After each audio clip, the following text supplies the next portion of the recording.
aí, pessoal, tudo bem? Rapaziada, vamos seguir os nossos trabalhos de hoje, nessa segunda-feira, falando sobre o Joel Embiid. Bom, na última quinta-feira, o Adrian Wojnarowski reportou que o Joel Embiid passou por uma ressonância magnética e que uma lesão no menisco do seu joelho esquerdo havia sido detectada. Nós já sabíamos que ele tinha uma lesão, era muito claro que ele não estava 100%, que o joelho dele não estava 100%. Isso ficou evidente no jogo contra o Golden State Warriors, onde ele mal conseguia ficar em pé e mesmo assim o Philadelphia quis colocar ele em quadra, o que foi de uma irresponsabilidade enorme. O Embiid não deveria ter jogado, só que o Philadelphia colocou ele em quadra e acabou que no final ali do jogo, faltando uns 4 minutos para acabar, o Kuminga caiu em cima do joelho machucado do Embiid, o que fez com que ele tivesse que sair de quadra mais cedo e aí acabou, né, ocasionando o agravamento da lesão e aí a lesão ali do menisco. Nós já sabíamos que ele tinha uma lesão, nós só não sabíamos qual que era a lesão e na quinta-feira ficamos sabendo que se tratava de uma lesão no menisco, uma lesão séria. O Wojnarowski, quando reportou a lesão, ele reportou também que o Philadelphia iria decidir qual que seria o tratamento do Embiid nesse final de semana. E bom, final de semana terminou e a decisão foi tomada. Ontem, no domingo, saiu a notícia de que Joel Embiid passará por uma cirurgia no joelho e ele deve ficar fora por um bom tempo.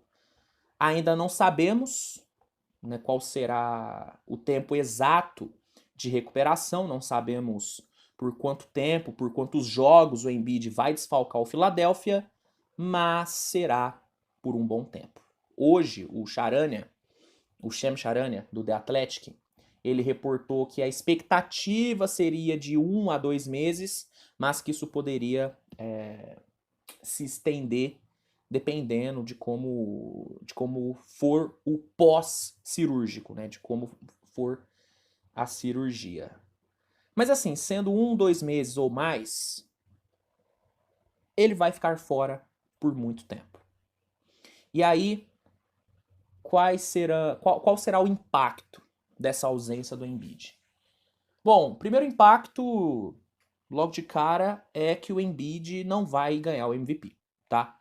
Eu sei que muita gente estava torcendo para o Embiid ganhar o MVP, eu mesmo estava torcendo por isso, porque a temporada dele é absurda, mas por conta dessa cirurgia e pelo tempo que ele vai ficar fora, não vai ter chance dele ganhar o MVP porque ele não vai poder ser votado.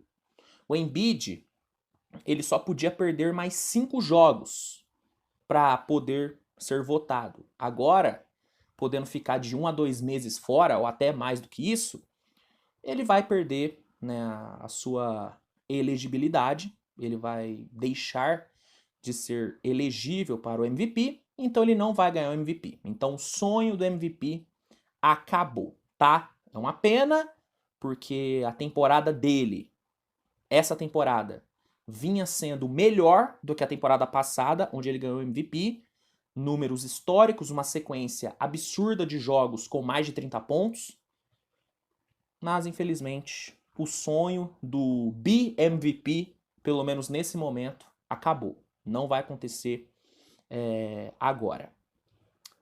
Outro impacto é que Filadélfia talvez tenha que ser mais agressivo na trade deadline.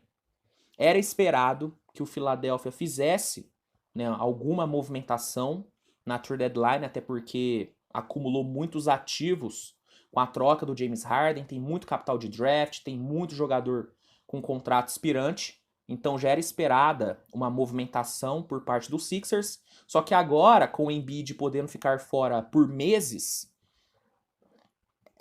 é bem esperado, né? Na verdade é a tendência que o Sixers seja bem mais agressivo na trade deadline. O Sixers deve sim tentar um grande nome. A grande questão é, qual que vai ser esse grande nome? Porque alguém vai ter que suprir esses 30 pontos que o Embiid entregava toda noite. Só o Maxey não vai conseguir suprir isso. Só o Tobias também não vai conseguir suprir isso. Então, o Philadelphia vai precisar de alguém que ofensivamente tape pelo menos um pouquinho do buraco que a ausência do Embiid vai deixar. E aí, quem seria esse cara? Zach LaVine, fora de cogitação, tá fora da temporada e o Sixers não vai pegar o Zach LaVine pro ano que vem. Isso não vai acontecer. Pascal Siakam já resolveu sua vida. A opção que sobra de um cara que talvez fique disponível para troca é o Lauri Markkanen, que é um jogador que tem essa capacidade de entregar 24, 25 pontos por noite. É um jogador que te entrega um espaçamento de quadra muito interessante, é um bom reboteiro, é um jogador que vive um momento muito bom e que é muito jovem. Então o Markkanen seria uma ótima opção. É um cara que eu acredito que o Sixers deve buscar, que o Sixers deve pelo menos tentar. A questão é, o Utah vai querer trocar o Lauri Markkanen? O Jazz hoje briga por pós-temporada. Sem o Markkanen, não vai brigar por pós-temporada. Será que o Jazz vai querer disponibilizar? Não sei, mas que o Sixers deve tentar o Markkanen, isso deve. Kyle Kuzma é uma opção? É uma opção. É uma opção. Apesar de ser um cara que defensivamente não te entrega nada, ofensivamente é uma boa peça que pode ter um encaixe bom ali com o Tyrese Maxey. Então, é uma opção válida. DeAndre Russell? Não, né? DeAndre Russell não. Trae Young? Acho que o Hawks não vai querer trocar o Trae Young agora. Agora, DeJounte Murray pode ser uma opção. Só que aí o Sixers vai ter que pensar o seguinte. Com o DeJounte Murray, o Maxey vai cair de rendimento? Isso é algo que o Sixers vai ter que pensar. Mas eu acredito que o nome do DeJounte Murray vai estar na mesa. Mas assim, independente de quem for, o Sixers vai, ou pelo menos tende a ser, mais agressivo na trade deadline por conta dessa ausência do Joel Embiid. E aí, um outro impacto que pode acabar tendo aí é no mando de quadra do Sixers. Porque, vamos ser sinceros, não é como se o Philadelphia sem o Embiid ainda fosse um dos 4 melhores times do leste. Boston Celtics garantiu o seu mando de quadra. O Milwaukee Bucks é muito difícil que perca o seu mando de quadra. E aí, a disputa agora vai ser entre Knicks, que ao lado do Clippers é um dos times mais quentes da NBA no momento, Cavaliers, que também está muito quente, temos Indiana, que está em ascensão, e temos o Philadelphia. Desses 4, o que eu menos confio que vai se manter ali na zona de mando de quadra é o Philadelphia, porque não vai ter o Embiid. Vamos concordar que sem o Embiid, o Philadelphia não é mais time que o Cleveland, nem que o Knicks e nem que o Indiana. Tem disputa com o Indiana, mas eu ainda vou de Pacers. Isso não é uma crítica ao elenco do Sixers. Elenco mal montado. Não. É que se o Embiid tivesse em qualquer time e você tirasse ele, esse time ficaria pior. Não tem pra onde correr. A partir do momento que você tem um Embiid no seu time e você tira ele, o seu time fica pior. O seu time perde muita qualidade. Então, sem o Embiid, o mando de quadra do Sixers pro playoff fica bem comprometido. Fica bem comprometido. Então, essa ausência do Embiid, ela vai ter um impacto enorme no Sixers, cara. Ela vai ter um impacto enorme. E o que mais me deixa, revoltado assim, é que isso poderia ter sido evitado. Isso poderia ter sido evitado. Luiz, mas como é que você evita a lesão? Beleza, a lesão em si não dava pra ter sido evitada. Foi de jogo. Foi coisa de jogo. Philadelphia tava administrando os minutos do Embiid, tá? A lesão em si não dava para ter sido evitada. Agora, o agravamento da lesão poderia. Se o Embiid não tivesse jogado contra o Golden State, essa lesão não teria se agravado. Daria para empurrar um pouquinho mais. Ou talvez nem precisasse de cirurgia. Só que por conta dele ter jogado aquele jogo, aconteceu a queda do Kuminga em cima do seu joelho, e aí, meu amigo, aí a lesão escalonou e virou o que virou. Então, o que mais deve deixar o torcedor do Sixers puto é saber que a franquia, que a comissão técnica, que o departamento médico poderia ter evitado isso. O Embiid tem culpa por querer forçar jogar? Tem um pouco de culpa sim. Só que ele não é o maior culpado nem de perto. Nem de perto ele é o maior culpado. O maior culpado é a comissão técnica, é o departamento médico e é a franquia que não brecou.